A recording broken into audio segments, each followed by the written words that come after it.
Welcome back, everybody, to another episode of the Reputation Ignited podcast. We are super excited to have you here. If you haven't already, like, subscribe, hit that notification bell so you never miss an episode when we drop it. And if you feel so inclined, please write a review. It's a great way to get the word out and get this podcast into the ears of other HVAC owners just like yourself. I am super excited today. We've got Angelica. I told you I was going to mess that up. Angelica Guardia from Temperature Pros. Angelica, so grateful for you to be here. Thanks for being on. Yeah, thanks so much, Chris. I'm excited to be here. Awesome. And as you know, if you've been, maybe this is the first time tuning in or you've been with us for a while, the whole point of this podcast is really to bring education, information, and really, I like to say, the zone of genius of other HVAC owners just like yourself who are in the fight, in the trenches every single day, just trying to do right by the customer, improving our communities, employing our employees, putting bread on the table for our families.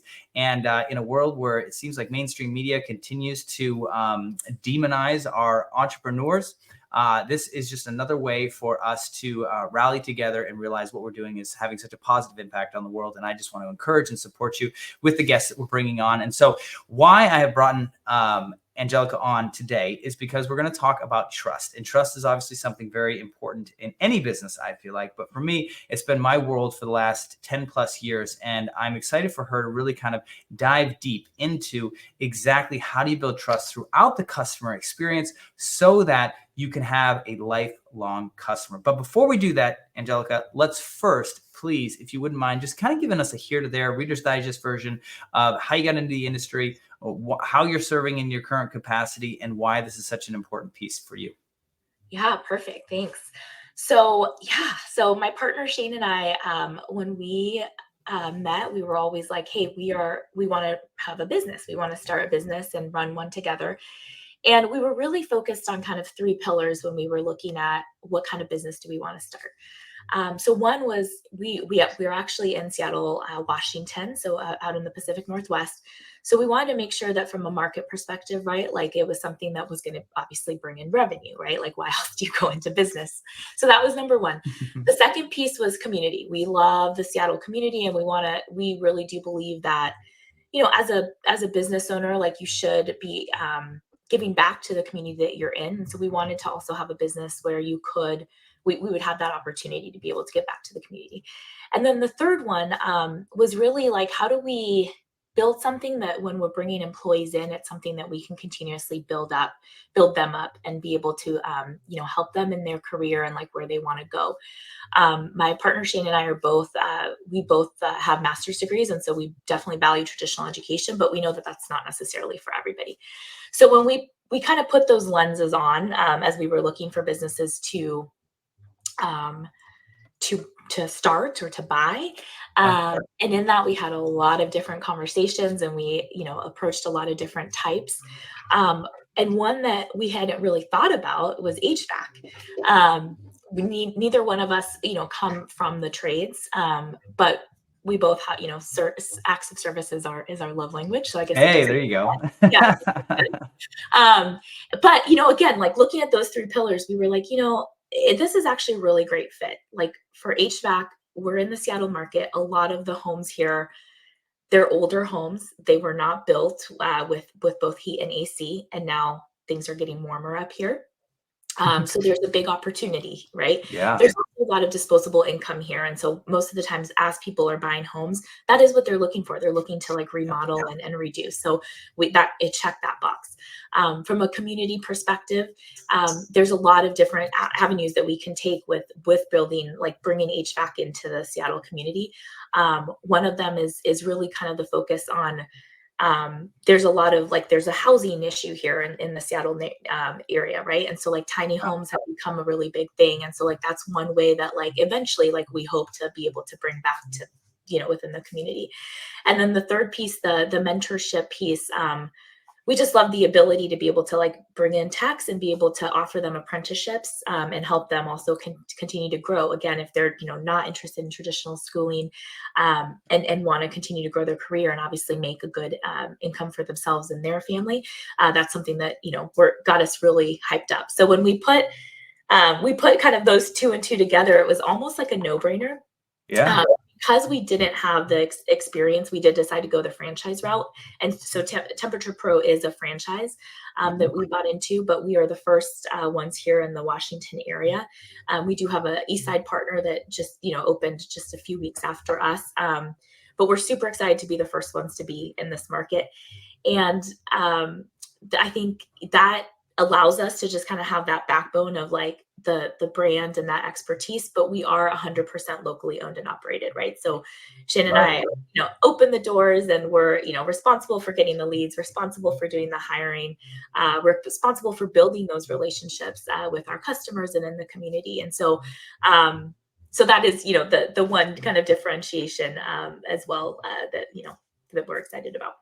Well, that's awesome. That's awesome. So you definitely have your hands full, like you said, starting up the new business. But one of the things that you said was just a passion point for you in the business, right? Is this idea and this concept of building trust with the customer all throughout the customer journey. So why don't we just start by kind of you walking us through where does trust, or the building of trust, where does that really begin for you guys in your organization? Yeah. So for us, trust really begins in that first phone call, right? That first phone call, that first inquiry that we get on a website, how we're responding back to them. We strive to do that in a very professional manner, and we stick to our word, right? So if we're going to answer a question, most of the time the leads that we're getting in, some of them know what their issue is, like what they're calling us out for. Some of them have no idea, and so it's just kind of ask those questions and walk them through that process to establish just that initial relationship, right?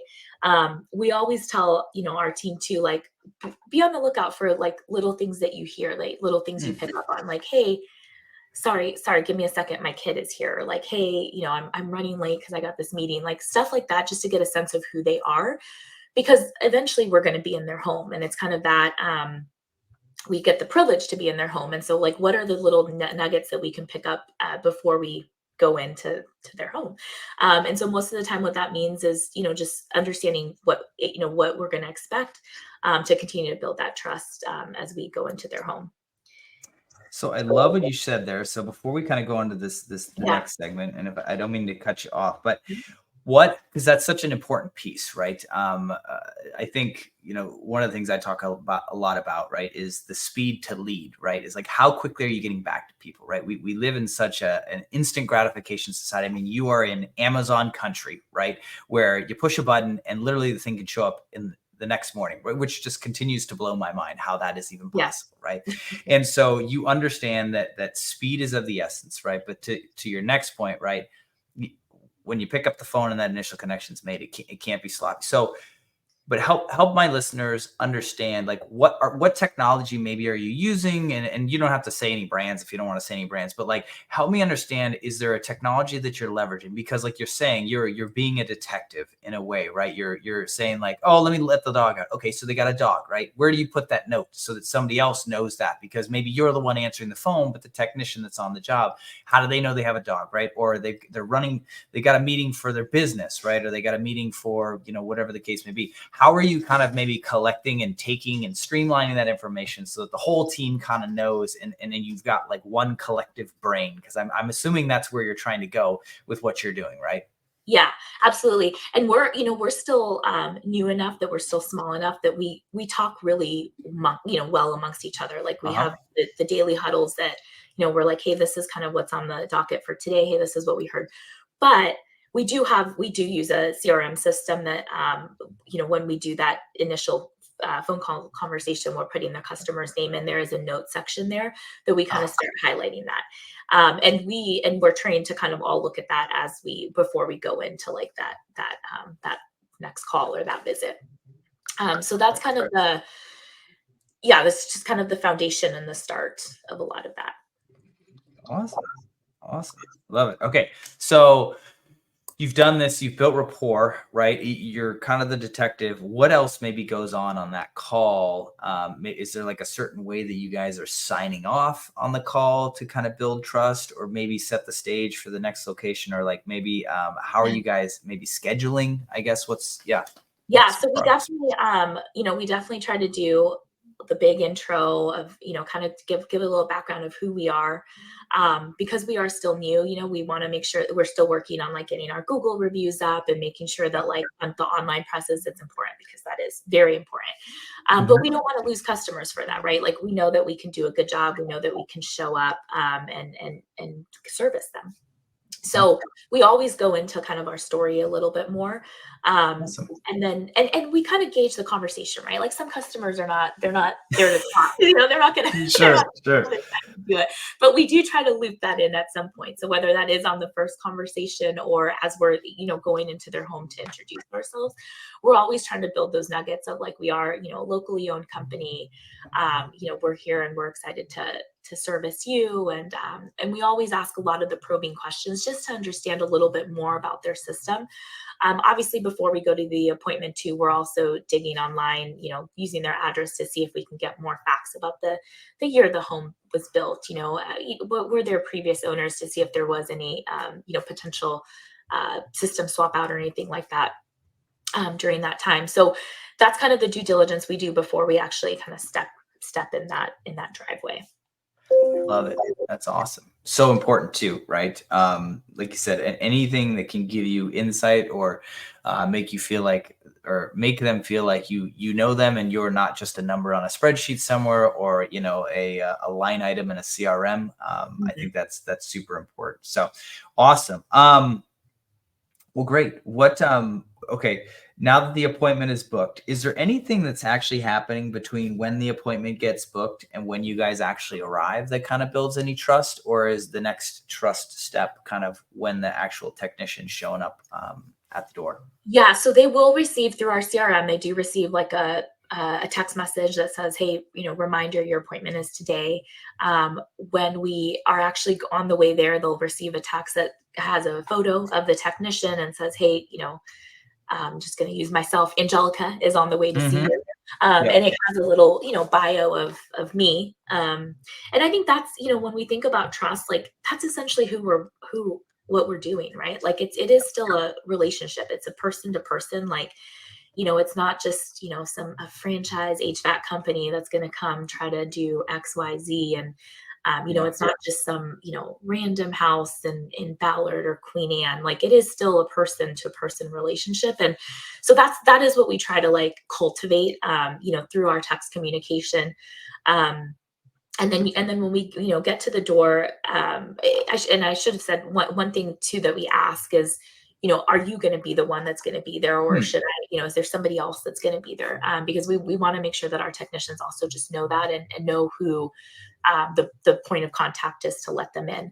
And so we always start with that when we get to the home and we're parking, we make sure, hey, is our van going to be okay parked there? Like, do you need me to move? Do you plan on going anywhere? As we do our introduction too, and obviously, it depends on what it is that we're doing there, but let's pretend like it is, we're going to go give them an estimate for a new system. We have an idea of how long, we think it's going to take to do the walkthrough and make sure that we get all the information we need to go put together the quote. And so we always say that, like, hey, we think it's going to be about 45 minutes, do you have you allowed at that time? Because that's, the last thing we want is for them to feel like we've overstayed our welcome. Or that, they just didn't plan that in their day. And so like, they're going to have to be running around too. So those are kind of the things that we start with as we go in.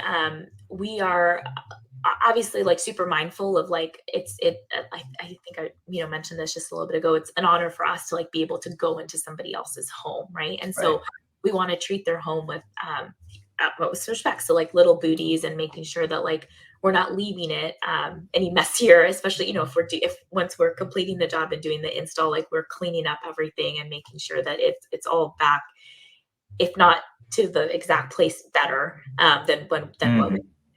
And that's kind of what we strive as we kind of, have started to position a lot of these customers. Love it. A quick question on the appointment side. Do you guys shoot for an appointment window or an appointment time? And do you feel like that makes a difference? So it kind of depends. So we do usually say a window, but we do guarantee a time. So like if I'm talking to you and you're saying like, hey, I need you here to to be by 3. And most of the time it just depends on how busy the day is, right? But we never want to um like overpromise, right? So like Sure. if you're saying like, hey, I absolutely need it to be here by 3, then we will try our best. But yes, most of the time we are working within a window. And we're making that as a no, right? Like it's that 3 o'clock time is what they're looking for. And so then that's what we try to strive for. Um, and we'll always check in, at the beginning of the day, like if there are multiple appointments, we'll check in and make sure that like if any of them are running way later, we can Yeah. give the customer enough heads up so that it's not ruining their day. Um, I in 2021, like we did a remodel in a condo that we had on the east side, Yeah. and we had to kind of gut everything. And that was probably like my biggest like pet peeve with like people coming in and Sure. out. Oh, I'm going to finish it on this day. And then it's like, you're just kind of waiting around, you're Yeah. like stopping everything else. And so I think a lot of that too was just kind of learnings, like as we were building our like, what do we want to present ourselves as to our customers? Right. Just a lot of those things that were just, super bothersome, as we were Yeah. going through the model. So. Well, it's good, right? Like when you have firsthand experience being on the receiving end of, any type of, service or whatever, it gives you good feedback to kind of go, hey, I wonder how we're being perceived when we're doing, X, Y, Z kind of thing. So that's great. Yeah. Yeah.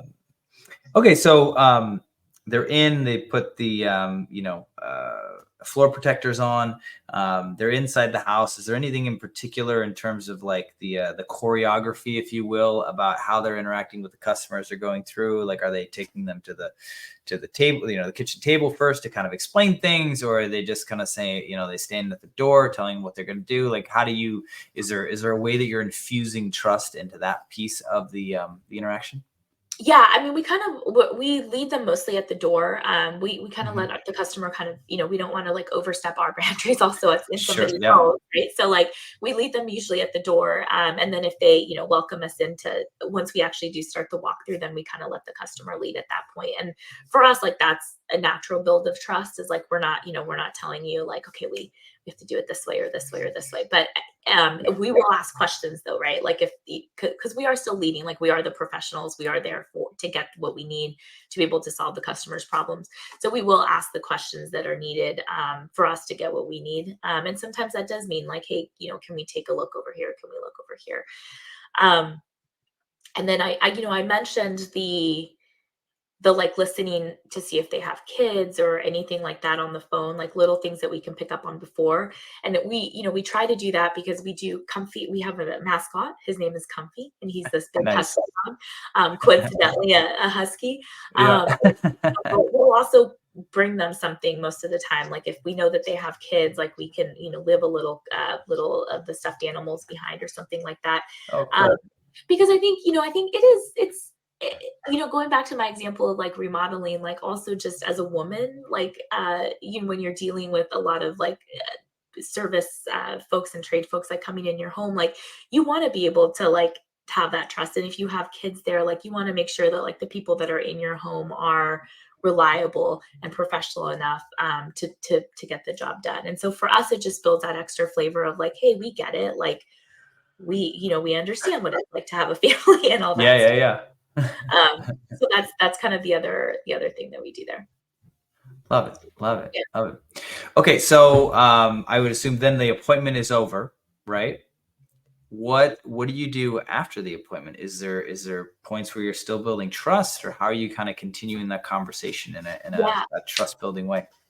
Yeah. So after, so when we're saying goodbye, we kind of give them the next steps. And so usually what that means is we'll send them over an estimate if we're doing, a net new install.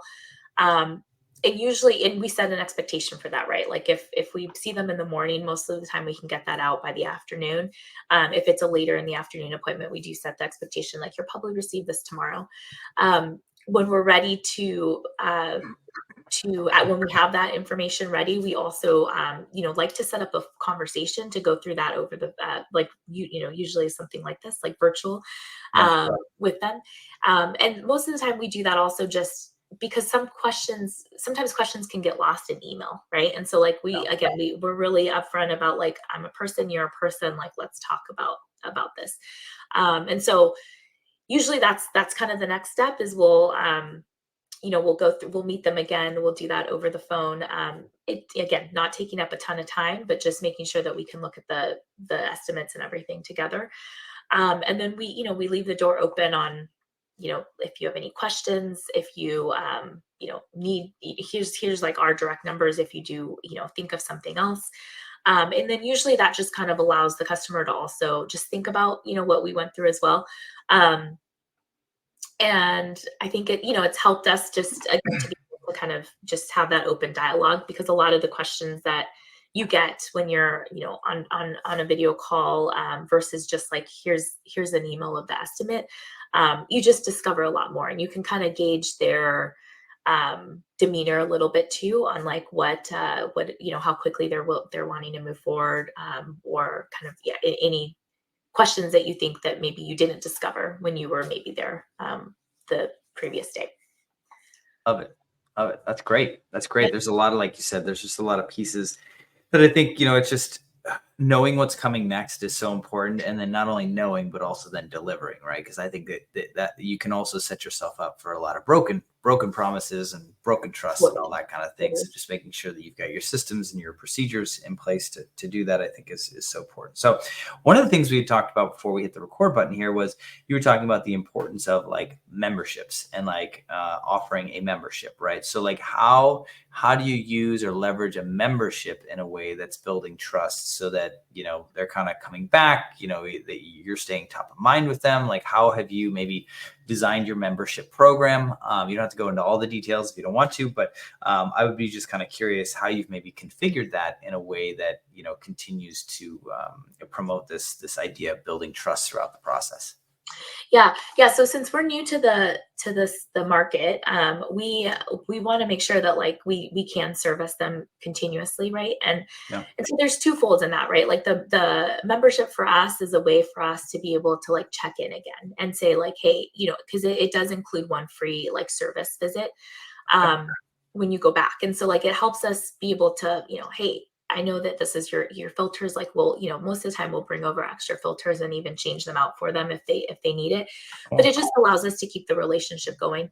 But we know that like the reality is like if you're already building that trust and you're building that fan, right? Like with like a fan that it's just like, wow, like we've blown them away by how professional we are, like how good we are at communicating, like how good we are at answering their questions.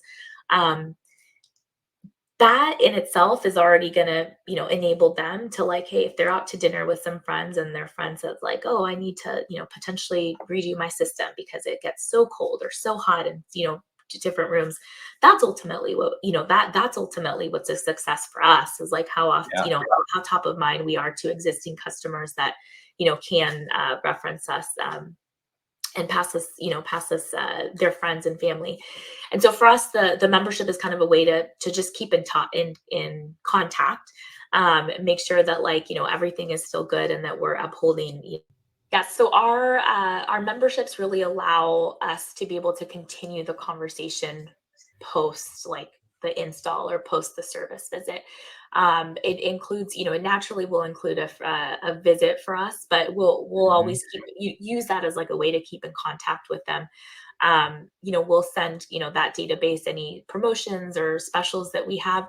And most of the time, like if, we're going out anyway, we'll bring some filters for them to, Right.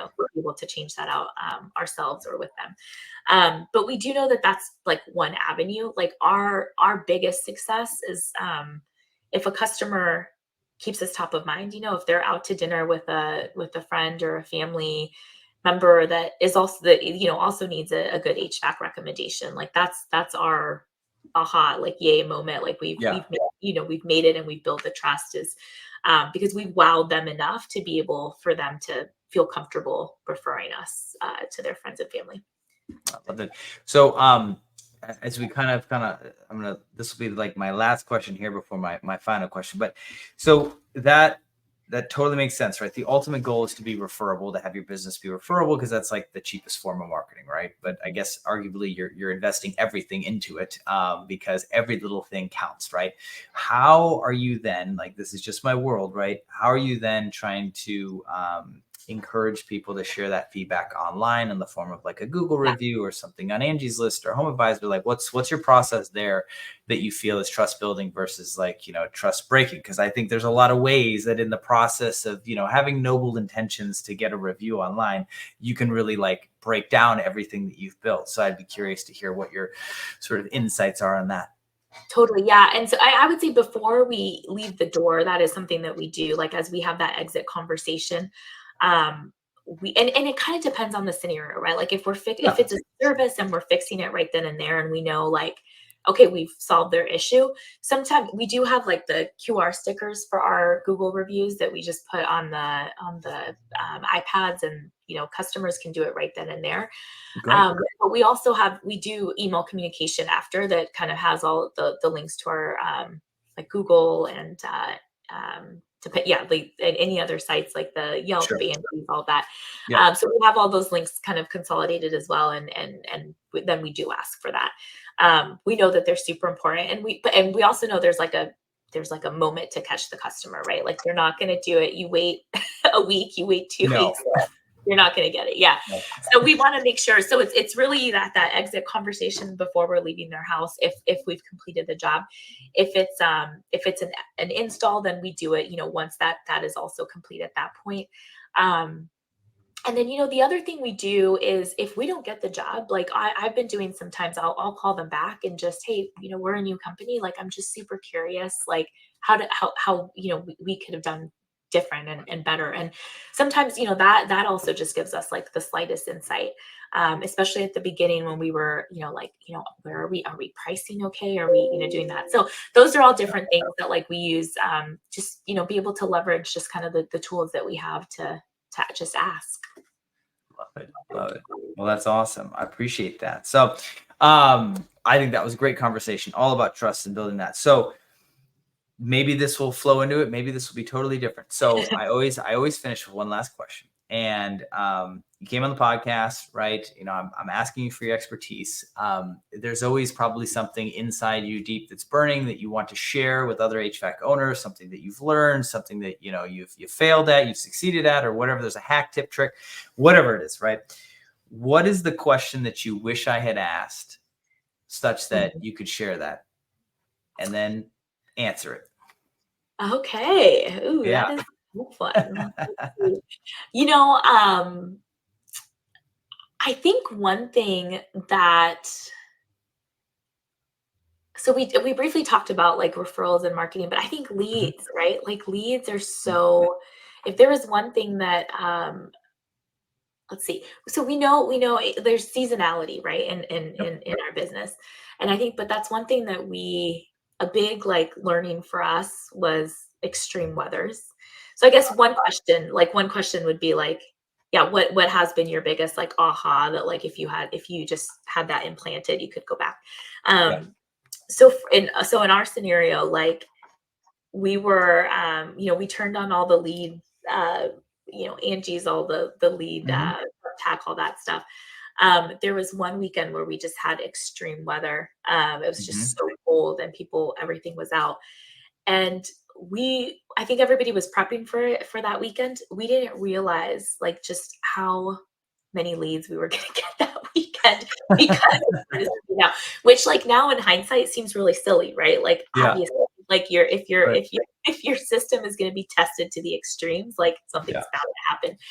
So I think like making sure that like your leads are set up in a way that like you're still able to funnel them, and then having the team on staff on a lot of those like higher extreme weather scenarios was just a super key learning, which like again, like now we look at that in hindsight and we're like, well, duh, like that's probably something that we should have thought about before. So now we're just waiting for the next one to be prepared. But I think that's one. But yeah, I think at the beginning, like leads was, it's not just like, hey, we're opening our doors and that's it, they're going to come, right? Like you do have to do much of that like due diligence before, and making sure like your marketing is set up to where when you the day one, like you are getting leads in that week. So yeah, I think those were kind of like two of the big kind of learnings for us. I love it. Like you said, I think it's so important to have your systems built and be able to handle volume and different capacities and bandwidths and all that kind of stuff. I don't think we know. And it's important to look at that from time to time, just because you might be losing leads just because of inefficiencies in your systems, right? To just kind of think and review that. So that's great. I love that aha moment. That's important, especially for more of those moderate climate areas. But I think those are becoming less and less of a thing. I mean, it's funny, after moving, from the Pacific Northwest up in Seattle down here to Dallas, like just realizing that, like, yeah, there wasn't HVAC issues up there. We never had HVAC at any single place. It was always, we had portable units, and we bought them towards the, the latter couple of years of being up there, because like you said, the weather's changing. And I always tell people down here, I said, well, one of the challenging things about Seattle is there's 3 months of really, really nice weather. It's like 75, to like 85 these days. And they're like, oh, it's such beautiful weather. And I go, yeah, the problem is nobody has AC. So it's not as comfortable as you would think. Right. So like you said, I think you're in there at a great opportunity to just serve people, which is fantastic. So Angelica, if people want to reach out to you, obviously these are other HVAC owners that, might be interested in just kind of picking your brain. Maybe you said one thing, they want more clarification. They want to know, hey, how did you actually set up the CRM or something along those lines? I'm just trying to keep this, the connections and the networking available. If somebody want to reach out to you, what's the best way to kind of get a hold of you, connect with you? Like, you can share whatever you feel. It can be as limited or as open as you care. Yeah, just shoot me an email, Angelica@temperaturepro.com. Super simple. You can also go on our site and submit it, request online, and we get those directly as well. But yeah, happy to continue the conversation and share anything else that you guys found valuable. Perfect. Thank you so much, Angelica. We really appreciate you being on. That wraps up another episode of the Reputation Igniter podcast. Again, if you haven't already, like, subscribe, hit that notification bell. We do so appreciate if you take the time to write a review. That takes sometimes an inordinate amount of effort because of the way these podcasting platforms work. So I really do appreciate you taking the time, but it is a way to get the word out about the podcast. And if you wouldn't mind just sharing this podcast, maybe this episode, maybe one of the other episodes, with just one other HVAC owner, that would mean the world to me. But more importantly, I think it would bring a world of value to that individual that you care about. So until next time, thank you so much for checking in and tuning in, and we will see you on the next one. Take care. Bye.